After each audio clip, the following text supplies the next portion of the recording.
Muy buenos días, amados hermanos, Dios les bendiga.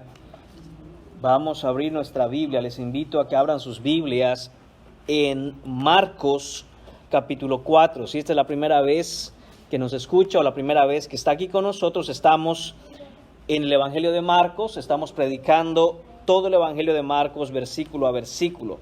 Y vamos en esta mañana a leer los versículos del capítulo 4 del 1 al 20. En esta sección de la Escritura, en este mensaje, en este sermón que se llama la parábola del sembrador. Dice así la palabra de Dios, que es inspirada, es inerrante, es infalible, es autoritativa y es toda suficiente. Otra vez comenzó Jesús a enseñar junto al mar, y se reunió alrededor de él mucha gente, tanto que entrando en una barca, se sentó en ella en el mar, y toda la gente estaba en tierra junto al mar. Y les enseñaba por parábolas muchas cosas, y les decía en su doctrina: oíd, he aquí el sembrador salió a sembrar, y al sembrar aconteció que una parte cayó junto al camino, y vinieron las aves del cielo y la comieron. Otra parte cayó en pedregales, donde no tenía mucha tierra, y brotó pronto, porque no tenía profundidad de tierra. Pero salido el sol se quemó, y porque no tenía raíz se secó. Otra parte cayó entre espinos, y los espinos crecieron y la ahogaron, y no dio fruto. Pero otra parte cayó en buena tierra, y dio fruto, pues brotó y creció, y produjo a 30, a 60 y a 100 por uno. Entonces les dijo: el que tiene oídos para oír, oiga. Cuando estuvo solo, los que estaban cerca de él con los 12 le preguntaron sobre la parábola, y les dijo: a vosotros os es dado saber el misterio del reino de Dios, mas a los que están fuera, por parábolas todas las cosas, para que viendo vean y no perciban, y oyendo oigan y no entiendan, para que no se conviertan y les sean perdonados los pecados. Y les dijo: ¿no sabéis esta parábola? ¿Cómo pues entenderéis todas las parábolas? El sembrador es el que siembra la palabra, y estos son los de junto al camino, en quienes se siembra la palabra, pero después que la oyen, enseguida viene Satanás y quita la palabra que se sembró en sus corazones. Estos son asimismo los que fueron sembrados en pedregales, los que cuando han oído la palabra, al momento la reciben con gozo, pero no tienen raíz en sí, sino que son de corta duración, porque cuando viene la tribulación o la persecución por causa de la palabra, luego tropiezan. Estos son los que fueron sembrados entre espinos, los que oyen la palabra, pero los afanes de este siglo y el engaño de las riquezas y las codicias de otras cosas entran y ahogan la palabra, y se hace infructuosa. Y estos son los que fueron sembrados en buena tierra, los que oyen la palabra y la reciben y dan fruto a 30, a 60 y a 100 por uno. Oremos. Gracias, Señor Padre, por tu palabra. Gracias, Señor, por el privilegio de estar reunidos a todos aquellos, Señor, que tú has salvado para adorarte, para tener comunión contigo a través de tu palabra, a través de tu iglesia. Te ha placido, Señor, inspirar cada palabra de la Escritura. Y en cada palabra, Señor, en cada letra, Señor, tú has derramado sabiduría, profunda sabiduría. También te ha placido, Señor, en determinados textos, sobreabundar en sabiduría, Padre. Y esto es lo que tenemos en esta mañana, mi Señor. Ayúdanos a que no seamos de aquellos que no entienden todas las parábolas, sino que entendamos, Señor. Padre, te pedimos por el terreno de nuestros corazones, que esté preparado, Señor. Solo tú lo puedes preparar. En donde podamos recibir, Señor, la semilla de tu palabra y dar fruto, Señor mío. Te lo pedimos en el precioso nombre de tu Hijo Jesucristo. Amén. Pueden tomar asiento, amados hermanos. Después de todo lo que hemos estudiado hasta ahora en el Evangelio de Marcos, quisiera que nos hagamos una idea de todo lo que ha estado pasando. Inició el Señor Jesucristo su ministerio y ahora tiene a 12 que Él eligió, pero estos 12 miran todo lo que está ocurriendo y aconteciendo, y en este punto del ministerio de Jesús, ellos pueden tener muchas dudas y muchas preguntas. Pongámonos por un momento en el lugar de ellos, hermanos míos, si nosotros estuviéramos ahí. Lo han dejado todo por seguir a Jesús y poco a poco se dan cuenta que quizá las cosas no son exactamente como ellos imaginaban. ¿Dónde está el reino del que Jesús habla? ¿Por qué las multitudes están alrededor de Jesús, pero solo lo buscan para que les resuelva algún tipo de problema? ¿Por qué la propia familia terrenal de Jesús no creía en Él? ¿Por qué las autoridades religiosas lo acusan tan fuertemente y dicen que está poseído por Satanás?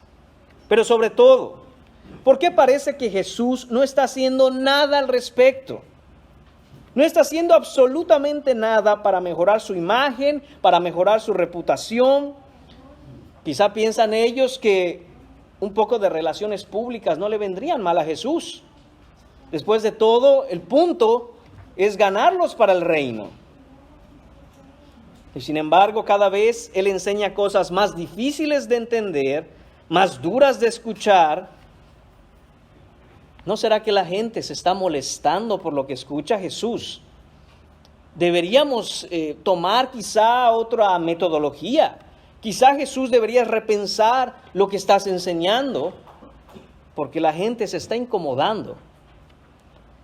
Ellos pueden preguntarse, hermanos míos, ¿será que tomamos la decisión correcta al seguir a Jesús, al seguir a este hombre? ¿Será que es el mensaje correcto el que está predicando Jesús? ¿Será que es la forma correcta en la que la está predicando? Los discípulos están confundidos, están desanimados, quizá están frustrados, pero Jesús va a dejarles claro que el reino avanza y todo es parte del plan que Él tiene. Es en este momento, hermanos míos, en que Jesús da la enseñanza de la parábola del sembrador. Así que vayamos directamente al primer versículo. En el primer versículo tendremos el primer punto de este mensaje, que es el contexto. Vamos a ver el contexto en el que Jesús enseña esta parábola. Dice el versículo 1, otra vez comenzó a enseñar junto al mar. Noten esto, hermanos míos, de nuevo Jesús está enseñando. Vemos el énfasis de Jesús en la enseñanza. Debemos traer a nuestra mente en estos momentos lo que dice Oseas capítulo 4 versículo 6. Mi pueblo fue destruido porque le faltó conocimiento. Y entonces Jesús ha venido como el Salvador. Y es a través de su enseñanza que le conocemos, que conocemos el Evangelio. Y al creerlo, seremos salvos de la ira venidera. Hermanos míos, el cristianismo no es rutina vacía, no es religiosidad supersticiosa, sino que es enseñanza que transforma. Es enseñanza sobre la roca sólida de la verdad, sobre la palabra de Dios que es la Biblia. Recordemos lo que dice Romanos 12, versículos 1 y 2. Les ruego por las misericordias de Dios, hermanos, que presentemos nuestros cuerpos como un sacrificio vivo, santo, agradable a Dios, que es vuestro culto, ¿qué? Racional. Racional tiene que ver con pensar, con la mente, con lo que aprendemos, con enseñanza. Y el versículo 2 continúa. No os conforméis a este siglo, sino sed transformados por la renovación de vuestro entendimiento. Mucha gente piensa, hermanos míos, que ser religioso no tiene nada que ver con la mente, cuando tiene todo que ver con la mente. Tiene todo que ver con enseñanza. Ahora, ¿dónde está enseñando Jesús? está junto al mar. Este es el mar de Galilea. ¿Y a quién está enseñando Jesús? A mucha gente. Hay una gran multitud a la que Jesús está enseñando. Es tanta la gente que tuvo que subirse a una barca y desde ahí enseñaba, desde ahí predicaba. No pensemos, hermanos, que la barca de la que se habla en este pasaje, en este versículo, es una barca pequeña. La palabra que se utiliza en griego nos deja saber que no es ese tipo de barca, sino una barca muchísimo más grande. Por eso podemos entender que cuando Jesús está dentro de la barca, está sentado, no está parado, porque no tenía necesidad de estar parado en esta barca, sino que podía tener esa barca con una parte en la arena y desde la punta de la barca estar sentado y estar hablándole a la gente. Jesús siempre está enseñando, hermanos míos. Está enseñando a todos, está enseñando a jóvenes y a viejos, a chicos y a grandes, a hombres y mujeres, a gentiles y a judíos, a todos constantemente Él les está enseñando. Jesús siempre está explicando, proclamando, exhortando con la palabra a la gente, anunciando, predicando, corrigiendo, invitando, aclarando, consolando. Lo que tuviera que hacer Jesús a través de su enseñanza, Él lo hacía. Él es el gran maestro de maestros.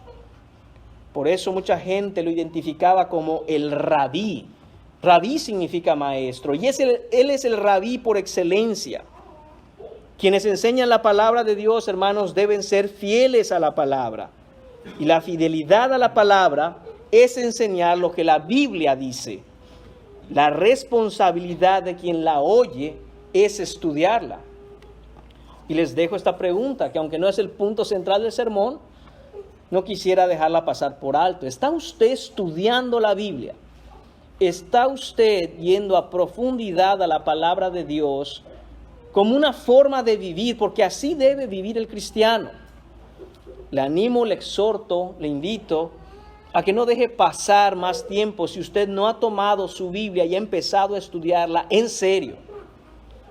Vamos a pasar al punto número 2. El punto número 2 es la parábola, propiamente la historia que Jesús cuenta, esta parábola. ¿Qué es una parábola? Bueno, es poner una cosa al lado de otra. Eso es lo que significa parábola, poner una cosa a un lado de la otra para compararlas. Es decir, es una comparación. ¿A qué se refiere la palabra parábola en este contexto? Bueno, es una historia que es utilizada como ilustración, como ejemplo.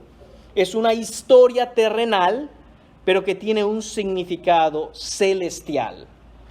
La parte terrenal de la historia es la representación que se usa, mientras que el significado celestial es la verdad que Jesús quiere dar a conocer. Ahora, ¿por qué es que Jesús ha empezado a utilizar parábolas? Bueno, porque son interesantes, primero que nada. Esto llama mucho la atención de la gente. Contar una historia siempre llama la atención, capta la atención de la gente. Además, porque provoca la reflexión. Jesús, como buen maestro que es, desea que aquellos quienes están escuchando reflexionen. Les hace pensar. Además, las parábolas, las historias son fáciles de recordar. Además, ayudan a entender una verdad compleja. Pero no debemos olvidar, hermanos míos, que las parábolas también esconden una verdad a quienes no se les explica el significado. Dice el versículo 2, mire, y les enseñaba por parábolas muchas cosas y les decía en su doctrina. Y es ahí donde empieza la parábola. Pero también recordemos, hermanos míos, que el versículo 11 dice a vosotros, hablando a sus discípulos, hablando a los que Él tiene cerca, a vosotros os es dado saber el misterio del reino, mas a los que están fuera, por parábolas todas las cosas. Las parábolas, hermanos, están diseñadas para revelar y al mismo tiempo ocultar la verdad. Y uno podría decir, ¿por qué? ¿Por qué Jesús está utilizando esta manera de enseñanza en donde al mismo tiempo está dejando clara una verdad para algunos, pero está escondiendo la verdad a otros? Bueno, como veremos en un momento, esto va a ser el juicio que Jesús ya ha empezado a dejar caer sobre los fariseos y sobre todos aquellos que le habían rechazado. De hecho, es algo increíblemente inteligente. a manera de juicio. Jesús no va a revelar la verdad a todos, pero sí va a revelar la verdad a sus discípulos. ¿Y cómo lo hace? A través de las parábolas. Veamos cómo empieza la parábola. Dice Jesús en el versículo 3, oíd. Esto es una orden directa. Esta es una orden clara, una orden rápida. Es como decir, presten atención. De hecho, es como decir, presten muchísima atención. Ese es el oíd que está diciendo Jesús aquí. Y entonces empieza Jesús a hablar diciendo, he aquí el sembrador salió a sembrar.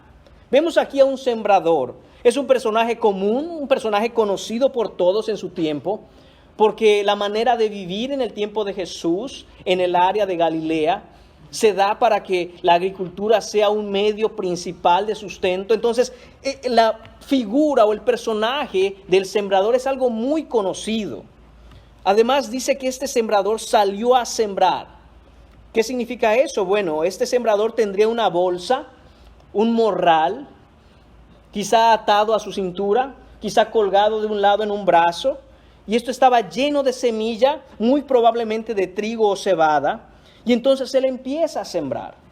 Pero no imaginemos, hermanos míos, que este sembrador siembra como quizás se siembra hoy, que hacen surcos en la tierra, y que poco a poco el sembrador va poniendo una semilla en un agujerito y la va tapando, y hay un orden. No así se sembraba en los tiempos de Jesús, sino que se agarraba la semilla con la mano y se tiraba al aire de tal manera que cayera por todas partes, tratando de cubrir todo el terreno que uno estaba pensando para hacer la cosecha. Esto se llama siembra al voleo. Hermanos míos, yo no sé mucho de agricultura, pero ¿cómo aprende uno en la palabra de Dios cuando dice, ¿qué es esto? Bueno, pues es siembra al voleo, así se llama. Hay muchas técnicas y muchas maneras de sembrar. Esta es una, y es la manera que se utilizaba en tiempos de Jesús. El sembrador, hermanos míos, tenía que tirarla con gran fuerza hacia el viento y trataba de que la semilla llegara lo más lejos y lo más ampliamente posible que fuera para cubrir todo el terreno.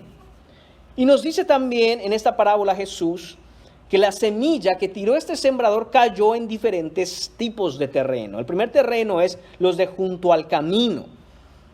Si nosotros seguimos leyendo, dice, y al sembrar aconteció que una parte cayó junto al camino.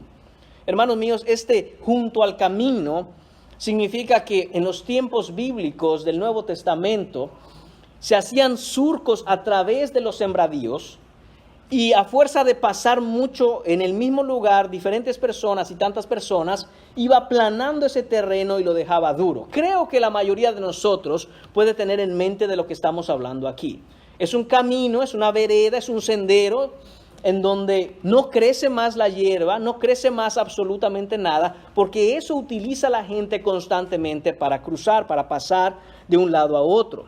Y entonces cuando cae la semilla ahí, inmediatamente los pájaros vienen y la comen. Los pájaros siguen al sembrador porque saben que va a tirar semillas y ellos tienen hambre. Nosotros vemos a veces, hermanos míos, algunas aves atrás de otros animales, por ejemplo, como las vacas. ¿Y qué hacen ahí? ¿Por qué están alrededor de las vacas? Porque hay algo ahí que les va a dejar comida, entonces andan juntos. Quizá los insectos que se mueven cuando las vacas comen y están ahí cerca. Eso pasa en la naturaleza. Lo mismo, por ejemplo, en el reino marino. Hay peces más pequeños que andan muy cerca o bajo la barriga de peces más grandes. Y cuando este animal más grande come algo, ahí está el animalito esperando que va a caer para comerlo. No es diferente con los pájaros de nuestra historia. ¿Qué pasa? Que el sembrador empieza a tirar y ya desde que el sembrador, hermanos míos, está preparándose para sembrar, los pájaros empiezan a revolotear alrededor de él, porque saben que va a haber algo que comer. Además, también nos dice, hermanos, que hay otra parte de la semilla que cae en pedregales. Nos dice el versículo 5, otra parte cayó en pedregales donde no tenía mucha tierra y brotó pronto. Estos pedregales, hermanos, no es como que usted esté caminando y vea claramente que ahí hay piedra. No es así. En este texto, el hecho de que se hable de pedregales significa que se ve completamente igual que el terreno que tiene tierra, pero que por debajo, después de una pequeña capa de tierra, hay una piedra plana grande. Lo que podríamos considerar, quizá en algunos de nuestros países, lo que llamamos laja. Son piedras planas, grandes, largas, están por debajo de la tierra. Y si uno empieza a escarbar, basta con que uno haga un pequeño hoyo y entonces siente que ahí hay piedra. Y no es una piedra pequeña, es una piedra grande. Abarca una gran superficie, pero está por debajo. Entonces, ahí también caía la semilla. Esta semilla germinaba rápido porque había cierta humedad en esa parte de la tierra que venía cayendo desde el monte Sión. Y debido a esta humedad, la temperatura igual era cálida, germinaba muy rápido la semilla, pero no tenía raíces profundas. Y el sembrador sabe que esa semilla que ha germinado después terminará secándose porque el sol abrasador la va a quemar. Hay otra parte que cayó entre espinos. Esta tierra es una tierra llena de mala hierba, de espinos, y no solo tiene espinos en la superficie, sino que también por debajo de la superficie de la tierra está llena de raíces. Y estos espinos no dejan crecer la semilla. Aunque la semilla pudiera empezar a germinar, el hecho de que esté llena y rodeada de otras hierbas malas hacía que ahogaban la semilla y la mataba. No es posible, hermanos míos, que crezcan las dos en el mismo lugar. O crecen espinos o crece la semilla, sea de trigo, sea de cebada o cualquier otra plantación, pero no las dos al mismo tiempo. Sin embargo, Jesús también nos deja saber algo, que hay una parte que cayó en buena tierra. Esta tierra es fértil, es suave, es receptiva, además es profunda, está limpia. Y aquí Jesús va a decirnos algo que probablemente nadie esperaba. Y nos dice que la semilla que crece y da fruto la da a 30, a 60 y a 100 por uno. Para nosotros quizá esos números hoy no significan nada, pero para toda persona del tiempo de Jesús, al escuchar esto habrá pensado, bueno, o Jesús se equivocó o Jesús no sabe absolutamente nada de siembra. ¿Por qué? Porque la semilla daba en un promedio 7 por 1. Si un sembrador podía cultivar al 10 por 1, ese sembrador se volvía loco de felicidad. Se había vuelto millonario de la noche a la mañana. ¿Cuánto grano dio esta semilla? ¿Cuánto fruto dio? ¿Cuánto produjo? Y dice Jesús que esta semilla no da 7, ni 10. Empieza a partir de 30, 60 y 100. La gente debió haberse quedado con la boca abierta. Jesús, ¿estás seguro de lo que estás diciendo? Imagínese esto, hermanos míos, por poner una ilustración. Usted está buscando un trabajo y le dicen, ¿sabes qué? Hay un trabajo donde se paga muy bien la hora. ¿En serio? ¿Cuánto se paga? Bueno, se paga 15. Bueno, no está mal pagado, $15 la hora. Yo creo que es un buen trabajo. No, dice Jesús. En el reino empezamos con 30, y de ahí a 60, y de ahí a 100. Es una cosa abundante, es mucho, es más allá de lo natural, es más allá de lo que puedes imaginar, es mucho. Entonces esto debió haber dejado a los discípulos y a los 12 precisamente que estaban con Jesús con muchas preguntas. Jesús, ¿estás seguro de lo que dices? Termina además Jesús de esta manera la parábola. El que tenga oídos para oír, oiga. Qué cosa tan extraña. Piense en la gente que estaba ahí, en esas multitudes. Nosotros tenemos quizá una idea, un trasfondo, alguna información previa de saber de lo que estamos hablando. Pero en ese momento la gente que está ahí solo escucha a Jesús hablar de un sembrador, de siembra, de terrenos, de fruto, y termina diciendo, bueno, el que tenga oídos para oír, que oiga. Vámonos. Porque eso es lo que hizo Jesús, despide a la multitud. Notemos que Jesús empieza esta parábola diciendo, oíd. Y termina esta parábola diciendo, el que tenga oídos para oír, que oiga. Además, hermanos míos, vamos a estar viendo frecuentemente en todo este pasaje, el que oye. El que oye, el que oyó, oíd. Hermanos míos, Jesús está haciendo un claro énfasis en la palabra oír, que quiere decir entienda, preste atención, capte, concéntrese, escuche bien lo que estoy diciendo. Notemos también, hermanos míos, que este es el mismo sembrador, es la misma semilla, pero los terrenos son diferentes. Por eso es que hay diferentes resultados. De ahí pasamos, hermanos míos, a los versículos 10 y 12, punto número 3 de nuestra predicación hoy, el misterio. Note que dice los versículos: cuando estuvo solo, los que estaban cerca de él con los 12 le preguntaron sobre la parábola. Jesús ha despedido ya a la multitud y ahora que está solo, ahora que no está la multitud, ¿quiénes están? Los 12. Los 12 que él eligió. Y además dice que hay otros que estaban, atención, cerca de él. Habían multitudes que una vez que recibían aquello que buscaban de Jesús, sea una sanidad, sea un milagro, sea provisión, se iban. Pero habían otros que no se iban.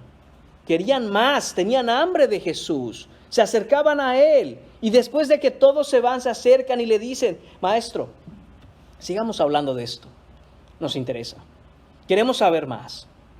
No es nada más que escucharon y se fueron, sino que están ahí donde Jesús. Y Jesús les contesta. Miren los versículos 11 y 12. Y les dijo: a vosotros, a ustedes que están cerca, ustedes que no están aquí simplemente para recibir algo de mí, ustedes que vienen a mí y quieren saber más, están interesados, están oyendo, están entendiendo. A ustedes os es dado saber el misterio del reino de Dios. El misterio del reino de Dios, amados hermanos, no es para todos. Es para los que están cerca de Jesús. Y va a hablar Jesús de un misterio. Es decir, de algo que solo Dios puede revelar, que solo Jesús puede aclarar y que nadie que no esté cerca de Jesús puede entender. Nadie que no esté cerca de Jesús puede entender el misterio del reino de Dios. ¿Y cuál es este misterio, hermanos míos? Este misterio, en este contexto, en esta parábola, tiene que ver con el hecho de que los discípulos estaban probablemente, como ya dije, confundidos, desanimados, frustrados, porque han seguido a su maestro. ¿Y cómo han tratado a su maestro? Ni la familia de Jesús cree en Jesús. Dice: Señor, ¿qué está pasando? Les voy a hablar de un misterio. Dice también Jesús aquí que en el versículo 11, a vosotros os es dado saber el misterio del reino de Dios, mas a los que están afuera. Es decir, que hay unos que están cerca, que están adentro, son cercanos a Jesús, otros que están afuera. A ellos no, a ellos por parábolas, a ellos se les oculta esto. Y note el versículo 12. Para que viendo, vean y no perciban. Jesús deliberadamente, a propósito, con esta intención, está usando parábolas. Para que algunos le vean, le escuchen, pero no entiendan. Dice: y oyendo oigan y no entiendan, para que no se conviertan y les sean perdonados los pecados. ¿Recuerdan? La semana pasada hablamos del pecado imperdonable, la blasfemia contra el Espíritu Santo. Jesús los previno. ¿Quiénes de los que estaban ahí se arrepintieron y dijeron: es verdad, Señor, perdona nuestros corazones endurecidos?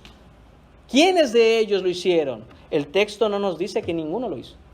No hay registro de que alguien, ni de los fariseos, ni de las multitudes, entendieron eso y se acercaron a Jesús arrepentidos de lo que estaban haciendo. Y entonces aquí es donde viene el juicio de parte de Dios para estas personas que, a pesar de toda la revelación que el Espíritu Santo les dio, rechazaron a Jesús y aún lo llamaron Satanás. Ahora no hay de parte del Espíritu Santo una obra en sus corazones. Y por eso dice Jesús: el Espíritu Santo ya no hablará a los corazones endurecidos de ellos, sino que dejaremos que se endurezcan cada día más. Y no se convertirán, y si no se convierten, no se les perdonarán sus pecados. Entonces, hermanos míos, es aquí en donde viene la importancia de entender la narración bíblica como un todo de principio a fin, desde Génesis capítulo 1, versículo 1 hasta lo que estamos leyendo hoy. Porque lo que está haciendo Jesús aquí es citar Isaías 6:9. Y quisiera que me acompañen a Isaías 6:9 para que leamos lo que el Señor dice. ¿Cuál es el contexto de Isaías 6:9? Ahí está, dice el versículo 1, en el año que murió el rey Usías, vi yo al Señor sentado sobre un trono alto y sublime. Ahí está Isaías, teniendo esta visión del trono celestial, y está Jesús sentado en el trono. ¿Y qué es lo que dice el versículo 9? Dice, y dijo, anda, y di a este pueblo. Recuerden que Isaías, al escuchar a Jesús decir, ¿quién irá por nosotros? ¿Qué respondió Isaías? Heme aquí, envíame a mí. Entonces, en el versículo 9 leemos, anda y di a este pueblo, oíd bien y no entendáis. Oíd bien y no entendáis. Ved por cierto, mas no comprendáis. Engruesa el corazón de este pueblo y agrava sus oídos y ciega sus ojos, para que no vea con sus ojos, ni oiga con sus oídos, ni su corazón entienda, ni se conviertan y haya para él sanidad. Desde Isaías capítulo 6, hermanos míos, estaba el Señor hablando de lo que iba a acontecer con el pueblo de Israel, que rechazaría al ungido del Señor. Y esto es lo que está pasando aquí. Esta parábola, hermanos míos, es primariamente para los discípulos. Es primariamente para los cristianos hoy día. Esta parábola es para los creyentes, para los del reino de Dios, para que entiendan cómo opera y cómo avanza el Señor su reino y su dominio aquí en la tierra. Aunque esta parábola Dios la puede usar para salvar a quien Él quiera, el propósito principal de la parábola no es evangelístico. Es para que aquellos que han creído ya y son hijos de Dios entiendan cómo avanza el reino y traiga paz a sus corazones. Juan 8, versículo 47, dice, el que es de Dios, las palabras de Dios oye. Por esto no la oís vosotros, le está diciendo Jesús a los fariseos, porque no sois de Dios. Esto es lo que está pasando en esta parábola, hermanos míos. El Señor está hablando a sus hijos, a sus ovejas, a los de su rebaño. Pasemos entonces al significado. Versículos del 13 al 20. Si Jesús no revela, no explica, no aclara el significado a sus discípulos y a los que tiene cerca, no hay manera de que ellos lo entiendan. Quizá hoy, como dije, muchos tenemos ya una idea de lo que este pasaje significa, pero recordemos que en ese tiempo no. Los discípulos simplemente no entienden. Están escuchando y, ok, Jesús, estamos entendiendo lo del sembrador, estamos familiarizados con ello, sabemos de lo que está hablando. Muy raro eso de 30, 60 y 100, pero básicamente entendemos la historia. ¿Qué significa? ¿Qué significa? Entonces Jesús empieza a hablar y dice, versículo 13, les dijo, ¿no sabéis esta parábola? ¿Cómo pues entenderéis todas las parábolas? Hermanos míos, entender esta parábola es la llave que abre la puerta al entendimiento de las demás parábolas. Si uno ha intentado entender una parábola sin entender esta, muy probablemente ha llegado a conclusiones que por lo menos no son exactas. Y tal vez son hasta fuera de la enseñanza doctrinal bíblica de Jesús. Porque hay que entender bien esta parábola para entender las demás. Eso es lo que está diciendo Jesús. Ahora, hermano mío, yo me imagino a los discípulos diciendo, escuchando primero la pregunta de Jesús, ¿no entienden esta parábola? Y los discípulos como, no, la verdad no. ¿Cómo entenderéis todas las parábolas? Yo me imagino la cara de los discípulos. Van a haber más. Van a haber muchas más. Yo creo que les hubiera respondido Jesús, porque a partir de este momento Jesús va a empezar a enseñar en parábolas. Antes de este momento Jesús no estaba enseñando en parábolas, estaba enseñando directamente, desde que empezó su ministerio. ¿Qué es lo que decía Jesús? He aquí, el reino de Dios se ha acercado, el tiempo se ha cumplido. ¿Y qué más decía? Arrepentíos y creed el evangelio. claro, directo, arrepiéntanse. Ahora no. Ahora está hablando en parábolas y van a haber muchas más parábolas. Aunque Dios, hermanos míos, desea la salvación de todos, desea que todos procedan al arrepentimiento, hay algunos que han endurecido a tal grado sus corazones que han cruzado esa línea en donde ahora Dios dice, hágase como tú quieras. Y el deseo del corazón de cada hombre sin Cristo no es venir a Cristo, es huir de Cristo, es correr lejos de Dios, porque tratan de jugar a ser Dios. Entonces estamos aquí en el significado, que por cierto, hermanos, este es el punto número 4, el significado de la parábola. El objetivo es explicar a los discípulos por qué tanta oposición y rechazo y por qué tantas malas interpretaciones acerca de Jesús y su mensaje. Veámoslos de esta manera. Jesús, hermanos míos, está enseñando, está predicando antes de que empezara a predicar en parábolas, y Él puede ver claramente el corazón de todos aquellos que le escuchan, de todos aquellos que Él tiene enfrente. Cuando Él está predicando, no solo ve personas, sino ve a través del cuerpo, a través de lo que somos exteriormente, y mira la profundidad del alma y del corazón. Y Él sabe los diferentes tipos de personas que están. Él sabe los motivos por los cuales están las personas delante de Él. No importa a nosotros, hermanos míos, el día de hoy, ¿qué digamos con nuestros labios? Podemos engañar a muchos, podemos aparentar mucho, pero no engañamos a Jesús. Él sabe, hermanos míos, por qué está usted aquí sentado esta mañana, por qué está escuchando esta predicación. Él lo sabe. Él sabe qué tipo de terreno es su corazón. Y aunque usted pueda aparentar una cosa, el Señor sabe. Pero los discípulos no saben. Los discípulos no entienden. Los discípulos no pueden ver el corazón. Solo ven personas. Y quizás se emocionaban mucho cuando veían las grandes multitudes. ¡Wow! Estamos teniendo un exitazo. Jesús dice, más tranquilos. Tristemente no es así como funciona el reino. No es así como funciona. ¿Cómo va a ser Jesús que sus discípulos entiendan lo que Él ve claramente? ¿Cómo va a ser que los discípulos puedan de una manera, entre comillas, ver lo que Él ve? Bueno, a través de esta parábola. A través de esta parábola Jesús va a explicar, miren, les voy a dar una probada, les voy a ayudar a entender lo que estoy viendo cuando yo predico y veo a la gente. Cuando yo veo esas multitudes, les voy a explicar qué veo. Y entonces está aquí el significado de la parábola. ¿Qué dice Jesús? Dice, el sembrador es el que siembra la palabra. Tenemos entonces la revelación, ¿no? La respuesta. Empezamos a entender quién es el sembrador. Es el que siembra la palabra. El sembrador, hermanos míos, es Dios que nos dio la palabra. El sembrador, hermanos míos, es Jesús que predicó la palabra. Y por extensión el sembrador es todo cristiano que anuncia, que comparte, que habla, que predica la palabra. Todo cristiano debe ser sembrador, porque todo cristiano ha recibido semilla. Y en ese sentido, hermanos míos, todos debemos hacer la labor de sembrar.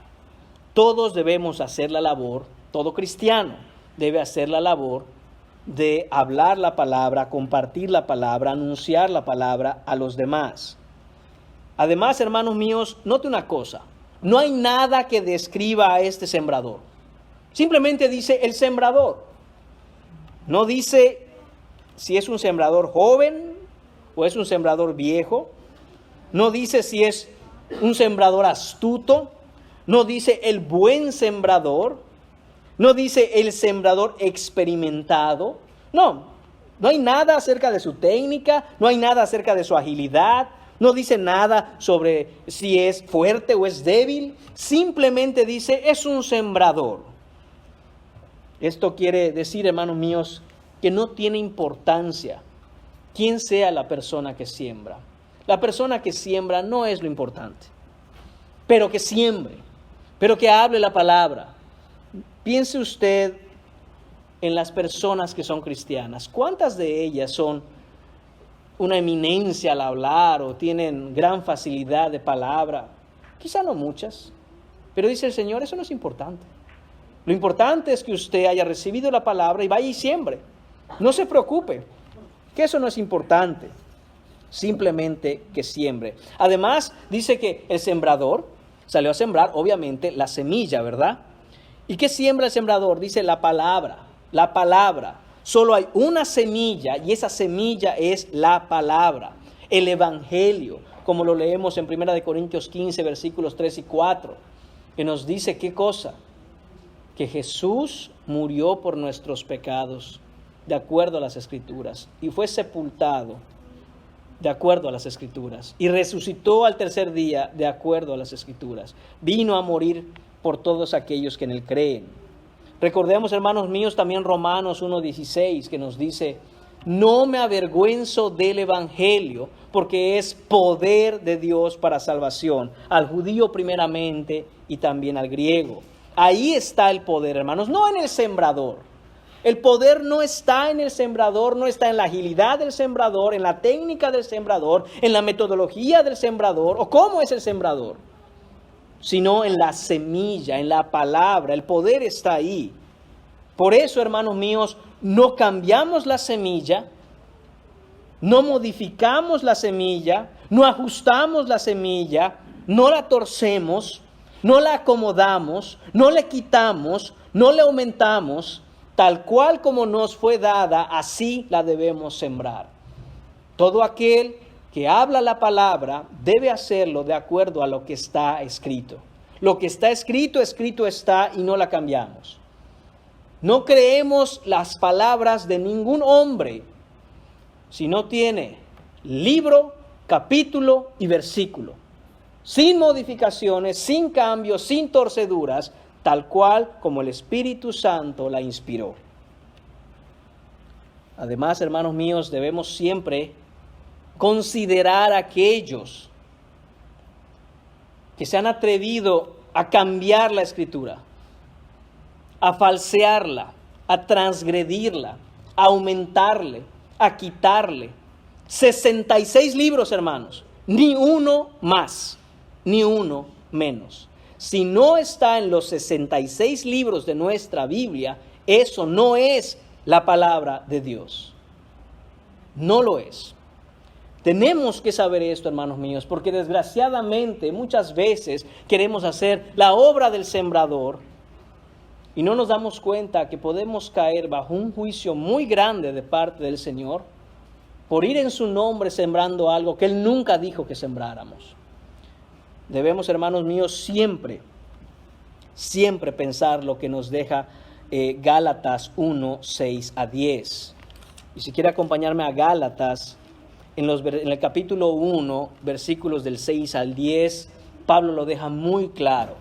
Estoy maravillado, le dice a los Gálatas que se habían desviado, de que tan pronto os hayáis alejado del que os llamó por la gracia de Cristo para seguir un evangelio diferente.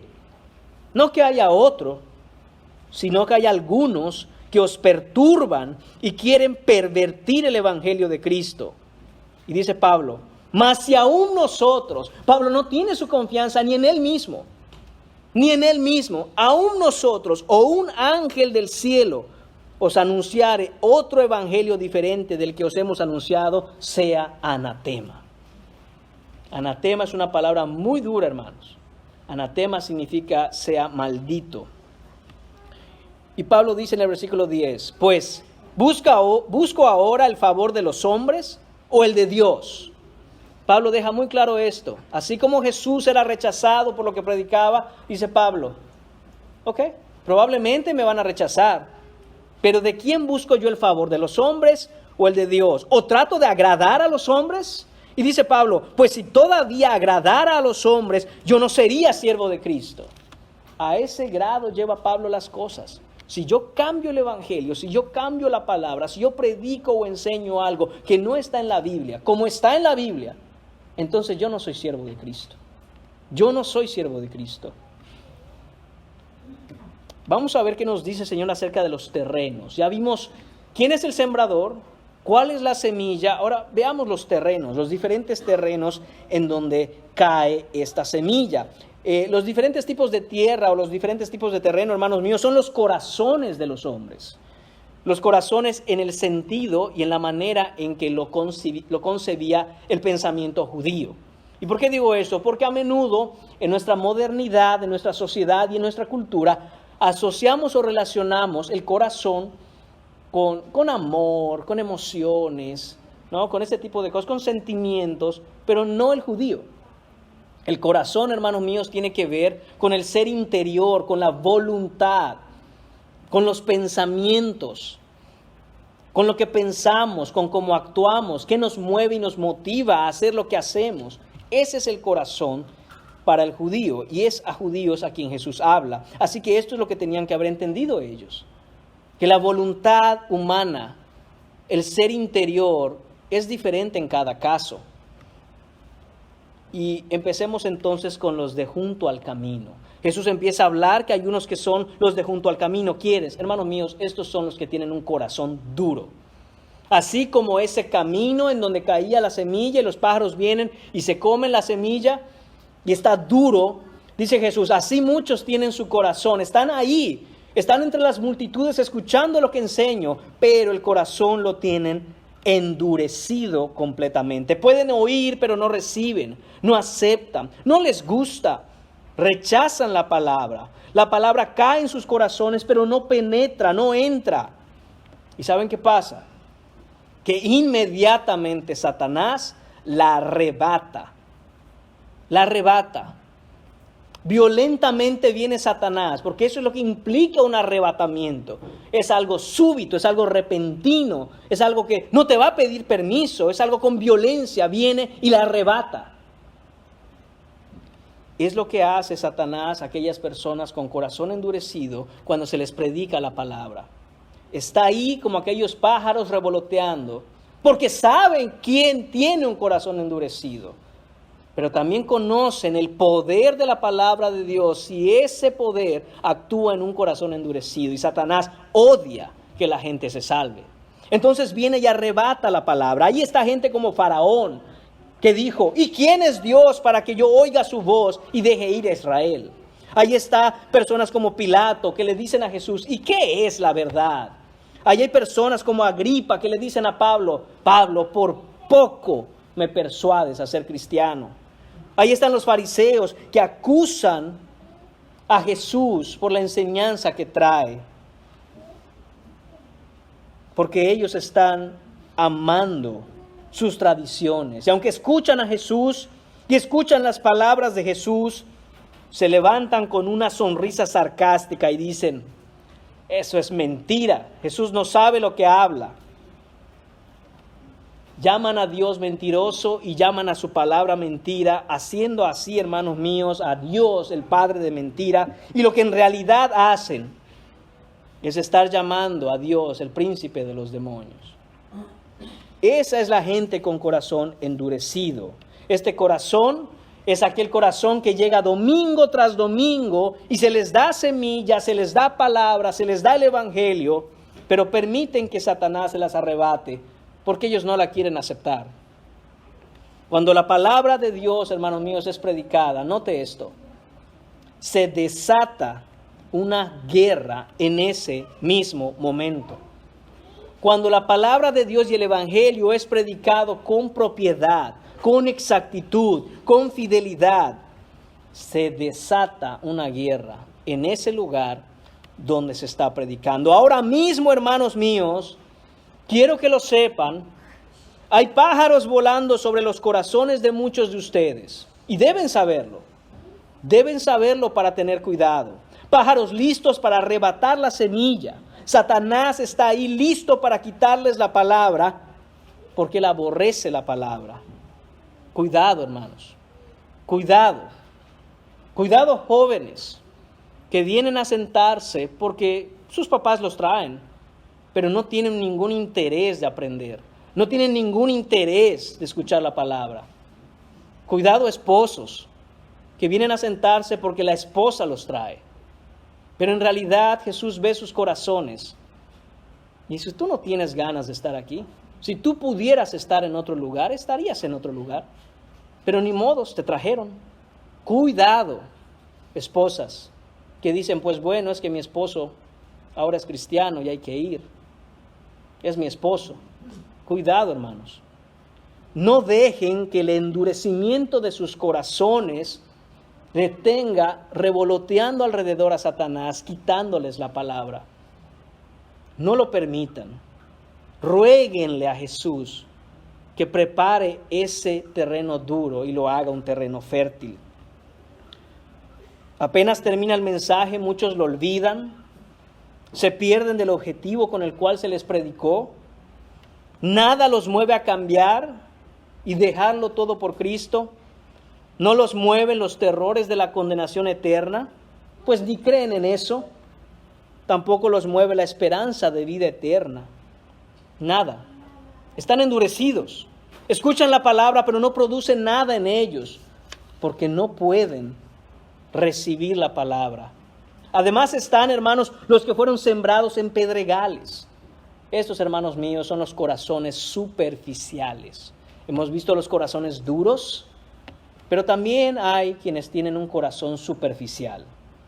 Estos reciben con gozo lo que escuchan, aman oír la verdad, aman oír la predicación acerca del cielo, acerca del perdón de pecados, acerca de la gracia, acerca de la vida eterna. Aman oír sermones y buenos sermones. ¿Ya aprendieron a buscar los buenos sermones en YouTube? Gloria a Dios, gloria a Dios. Dice, no, yo no escucho cualquier sermón. Yo escucho buenos predicadores. Gloria a Dios, hermanos. Pero cuidado, porque tienen gozo. Y ese gozo, a una manera exacerbada, a una manera en donde ya no debería ser así, es parte del problema. ¿Por qué? Porque la fe que tienen es una fe meramente emocional y pasajera. Tienen una fe falsa porque no hay una renuncia genuina y de verdad a su antigua vida, sus antiguas ideas, sus tradiciones, sus religiones, sus formas de vivir. Pero se gozan, se alegran, son positivos y por favor no les hables de nada negativo, porque ellos no quieren escuchar nada negativo. Hay que declarar prosperidad, hay que declarar sanidad, hay que declarar que estamos bien.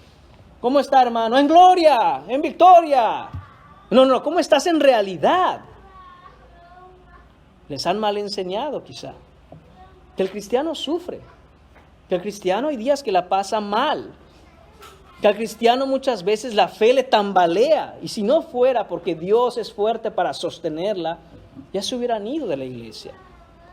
No, hermanos míos, no seamos superficiales. Debemos conocer la palabra y tener raíces, porque el corazón superficial no conoce la fe verdadera, no estudian la palabra. ¿Has estado estudiando la palabra? No, pero ya escuché como 7 sermones hoy. No es esa la pregunta. ¿Has estudiado la palabra hoy? ¿Has estado en comunión con el Padre Celestial a través de la Escritura? ¿Tienes una relación real, viva, con el Dios del universo? ¿Qué pasa con ellos? Que cuando viene la tribulación o la persecución por causa de la palabra, no pueden estar firmes. No hay raíces, abandonan la fe, abandonan la iglesia. De hecho, este tipo de personas que siempre quiere estar gozoso, siempre quiere estar bien, es ese tipo de personas que abandonan hasta el trabajo cuando se ponen las cosas duras en el trabajo, abandonan la familia si las cosas se ponen duras en la familia, abandonan lo que tengan que abandonar porque en realidad sus corazones son tan superficiales que solo quieren ser felices. Alguien les enseñó, alguien les dijo que vinieron a este mundo a ser felices, a buscar la felicidad. Y si hay algo que no los hace felices, huyen. Y si venir a Cristo implica persecución, implica problemas, implica muchas veces aflicciones duras, no, yo ya me voy, yo a eso no vine. Y se van a buscar un lugar mejor en donde les hablen solo las partes bonitas de la Biblia, las partes que le convienen, mejor dicho, porque realmente, hermanos, cada parte de la Escritura es tan bella. Para ser cristianos, hermanos míos, hay que entender que no podemos ser superficiales, porque si no solo parecemos cristianos, pero la prueba de la aflicción revela la realidad de la conversión. Ellos no son reales porque tropiezan, se secan, abandonan la fe. es de aquellos que Primera de Juan nos dice que estaban con nosotros, pero no eran de nosotros, porque si hubieran sido de nosotros, estarían con nosotros. ¿Sabe por qué no hacemos un llamado al frente? Primero que nada, porque no está en ninguna parte de la Escritura. No está Pablo haciendo eso, ni Pedro, ni Jesús, ni Juan el Bautista, ni nadie en la iglesia jamás hizo eso. Pero además, porque tiene usted idea de cuántas personas de 10 han pasado al frente porque tenían un problema y ese día se emocionaron, y después de que se oró por ellos, después de que se les habló el evangelio y gozosos dijeron sí, sí, sí, al poco tiempo se van y no vuelven. Entonces dejemos de jugar con la palabra. O hay arrepentimiento verdadero y hay profundidad en la raíz, o al poco tiempo se secarán. Y sepa una cosa, es más una evidencia de una verdadera conversión, no el gozo, sino el llanto por ver nuestra realidad, nuestro corazón entenebrecido y nuestra necesidad de Cristo, que venir brincando gozosos y después apartarse e irse. Es mucha más evidencia, hermanos míos, un corazón contrito, humillado y quebrantado, que un corazón gozoso. No me malinterprete, no estoy diciendo que no hay gozo en el Señor. Lo que estoy diciendo es que cuando ese gozo es meramente temporal o superficial, eso no es evidencia de conversión. Además están, hermanos míos, los sembrados entre espinos.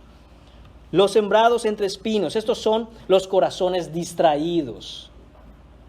Hay demasiadas cosas en este corazón. Demasiada hierba, demasiados espinos, demasiadas ocupaciones, demasiadas cosas que obstaculizan el crecimiento real de la palabra y del espíritu de este corazón. Han oído la palabra, pero están demasiado ocupados haciendo tantas cosas. Preocupaciones del mundo, ocupaciones de esta vida. Se meten en todo tipo de compromisos, pero compromisos con Cristo. A ver qué día tienen tiempo. Porque no tienen tiempo. Estas personas no han aprendido a llevar una vida en orden. El orden que Dios establece. No le dan prioridad a Cristo. Antes de Cristo hay muchas otras prioridades. Quieren estar con un pie en el reino de Dios y con otro pie en el reino de los hombres. Y eso no es posible, hermanos. Es imposible vivir en la fe en Cristo y vivir bajo el sistema de valores que esta sociedad promueve. Es imposible. Eso no puede ser. No hay manera. O estás en el reino de Dios o estás en el reino de los hombres. Pero no puedes estar en dos lugares al mismo tiempo. Estas personas buscan tener la palabra y al mismo tiempo riquezas, seguridad, dinero, comodidad, prosperidad. No la prosperidad del alma, prosperidad material, posesiones. Y uno puede decir, no, yo no soy de eso, si yo ni soy rico. Pero tu corazón las busca, las desea. Sientes en esas cosas una seguridad. Es que el día que yo tenga, ese día voy a estar libre de problemas. Es que el día en que yo logre aquello, ese día estaré bien.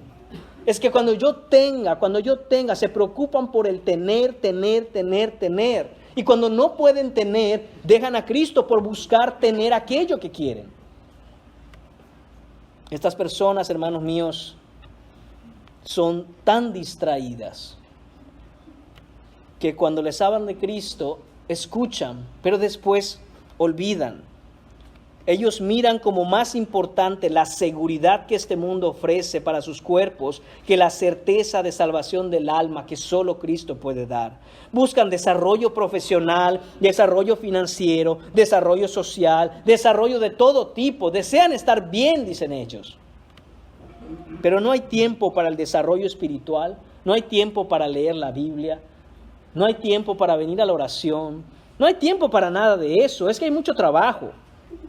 Viven ansiosos, preocupados, ocupados, pero lo peor de todo, aunque no lo puedan reconocer y quizá no se dan cuenta, viven atemorizados, viven asustados, viven en miedo, Miedo de lo que pueda pasar, miedo si pierdo el trabajo, miedo si pierdo la casa, miedo si me enfermo, miedo, miedo, miedo y miedo. ¿Y Cristo? Cristo después, es que primero tengo que solucionar esto. Primero esto, después Cristo. Pero a Cristo nunca vienen en verdad. No hay espacio en este corazón para que la palabra crezca y dé fruto, hermanos. No hay fruto. Y por último, tenemos a los que están sembrados en buena tierra. Este es el corazón que sí da fruto. Este es el corazón fructífero. Y note que dice el versículo 20. Estos son los que fueron sembrados en buena tierra. Los que oyen la palabra y la reciben y dan fruto a 30, a 60 y a 100 por uno. Note la secuencia. Oyen, reciben, dan fruto. Es así como avanza el reino de los cielos. Es así como Cristo está levantando su reino. A través de personas que oyen, reciben y dan fruto. Oyen, reciben y dan fruto. Quiere decir, oyen, aceptan, reciben, interiorizan la palabra, reflexionan en la palabra, abrazan la palabra, poseen la palabra, la retienen, la viven, la siguen, la obedecen, la desean, la ansían, la proclaman. Viven apasionados por la palabra. Es la palabra, la palabra, la palabra. Y nada sobre la palabra. Alguien dijo una vez, ¿cómo pueden hablar de la palabra como si estuviera al mismo nivel que Dios? Pues es que está al mismo nivel que Dios, hermanos míos. Salmos nos dice, Señor, has engrandecido tu palabra conforme a todo tu nombre. No hay nada encima de su palabra, hermanos. Y es por la palabra que el reino de Dios avanza. Y es porque aquellos oyen, reciben y dan fruto que el reino avanza. Hay una sumisión a la palabra. Esto produce fruto. Son aquellos que vienen cada domingo con un corazón humilde. Vienen cada domingo porque saben que necesitan la gracia de Dios en sus vidas. Desean a Dios, desean escuchar su palabra. Están ansiosos y dicen, ¿qué voy a aprender este domingo? Están ansiosos y antes de que llegue el domingo están preparando sus corazones para recibir la palabra que el Señor tiene para ellos. Estos son los que no se preocupan porque, ay, mira qué dijo el predicador, qué bueno que ese hombre está aquí, qué bueno que mi prima está aquí, qué bueno que mi suegra está aquí, qué bueno que mi esposo está aquí para escucharlo. No, ellos no se preocupan por eso. Ellos quieren saber qué tiene Dios para mí, en qué tengo que cambiar, qué es lo que vine a aprender. Señor, háblame, necesito tu palabra. Son como el salmista, como David, que dice que su corazón brama, clama, llora por la palabra, como el ciervo en el desierto llora por agua.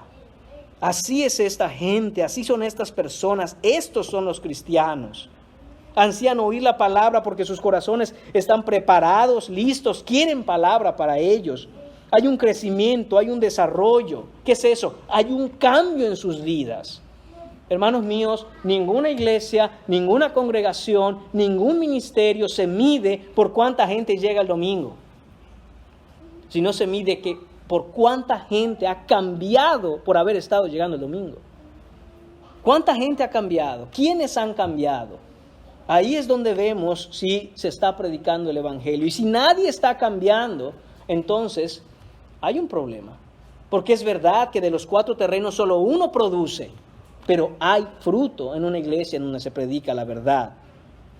Hay un crecimiento y hay un desarrollo, hay frutos, son obedientes, son productivos, aman a Cristo, aman su palabra, aman a la iglesia, aman a sus hermanos y saben que esta es mi iglesia, aquí es donde Dios me puso para crecer y servir. Y dice el Señor que dan a 30, a 60 y a 100 por uno. Quiere decir que hay algunos que dan más y otros que dan menos, pero hasta el que menos da, recuerde, es mucho más que lo que da el mundo, muchísimo más. Este fruto es la marca del cristiano. No hay ninguno que no dé. Dios soberanamente ha puesto diferente cantidad de fruto en cada uno de sus hijos, pero a ninguno ha dejado sin fruto. Este fruto es lo que nos dice Salmos 1. Ese hombre, ese bienaventurado, que no anduvo en consejo de malos, ni en silla de escarnecedores ha sentado, sino que en la ley del Señor, en la ley de Jehová, en la palabra del Señor está su delicia, y en ella se deleita de día y de noche. Es como el árbol plantado a las orillas de un río, que da su fruto a su tiempo, y su hoja no cae, nunca cae, siempre está verde. Este fruto, hermanos míos, es obvio, es claro, es evidente, es tangible. Es una vida siendo transformada. Es una perfección de vida de ninguna manera, pero es una transformación constante, continúa siendo transformada. Es lo que vemos en Gálatas capítulo 5, versículos 22 y 23, donde dice, si quiere acompañarme a Gálatas capítulo 5, en versículos 22 y 23, dice, mas el fruto del Espíritu es amor, gozo, paz, paciencia, benignidad, bondad, fe, mansedumbre, templanza. Contra tales cosas no hay ley. Ese es el fruto del cristiano. Ahora, hermanos míos, para terminar, tenemos un problema. ¿Cuál es ese problema? Que todos nacemos con un corazón o duro, o superficial, o distraído. Nadie nace con un corazón como este del versículo 20. Nadie. Solo Dios puede preparar el corazón. Solo Dios es capaz de hacer que ese corazón duro sea fértil. Solo Dios puede limpiar un corazón distraído. Solo Dios puede cambiar un corazón superficial. Nadie aquí vino con un corazón preparado a Cristo. Nadie. Todos los que venimos a Cristo venimos con un corazón o duro, distraído o superficial. Pero por el poder de Dios, el Señor nos transformó. Ha sido Él quien preparó nuestros corazones. Y creo de todo mi corazón también que Dios está preparando el corazón de muchos de los que están escuchando. Ese es mi deseo, eso es lo que yo quiero creer, esa es mi oración. Que Dios está preparando esos corazones para hacerlos fértiles. ¿Cuál es nuestra responsabilidad? Bueno, Dios tiene que limpiarlo, porque nosotros no podemos. Pero nosotros debemos clamarle al Señor que por favor nos limpie. Debemos pedirle al Señor que por su gracia nos dé arrepentimiento y fe, que nos permita tener un corazón humilde. Debemos rogar por la salvación. Si tú estás acá sentado y has escuchado los tipos de corazones y te das cuenta que el tuyo no es un corazón fructífero, tú no estás produciendo ni al 30, ni al 60, ni al 100, ni al nada por uno. Te invito a que te arrepientas y creas en Jesucristo para salvación. Que entregues verdaderamente tu vida a Él. Que vengas en arrepentimiento y fe. Y creas en aquel que siendo Dios se hizo hombre y vino a salvar a todos los que en Él creen. Te invito a que creas en Jesucristo. Que le pidas al Señor un cambio de corazón. Él, como dice Ezequiel capítulo 36, versículo 26, Él es capaz de poner un corazón de carne donde antes hay un corazón de piedra. Y si no estás dando fruto, pídele al Señor que cambie ese corazón. Clámale a Él. Tu destino eterno está en juego. Cielo, gloria para siempre, o infierno y condenación eterna. De eso estamos hablando, hermanos y amigos. Así que oremos y pídele al Señor que te permita tener ese corazón fértil, suave, preparado para recibir la palabra y dar frutos. Oremos. Señor mío, gracias te damos por tu palabra. Gracias te damos, Señor, porque tú eres el único, Señor, que por tu amor, por tu gracia, por tu misericordia, has cambiado los corazones de aquellos que dan fruto. Señor, no es fruto que nosotros hayamos producido por nuestras fuerzas, por nuestra prudencia, por nuestra inteligencia. No, Señor, has sido tú siempre. Y te pedimos y rogamos, Señor, por todos aquellos que tienen un corazón duro o superficial o distraído. Te pedimos que seas tú, Señor, quien ponga en sus corazones, Señor, ser corazones fértiles, en donde la semilla caiga, Señor, y brote y crezca. y dé al 30, al 60 y al 100 por uno. Solo tú lo puedes hacer, Señor. Ten misericordia, Señor, de todos nosotros. Sobre todo te pedimos por aquellos, Señor, que aún no ha venido a dar fruto. En el nombre de tu Hijo Jesús te lo pedimos. Amén.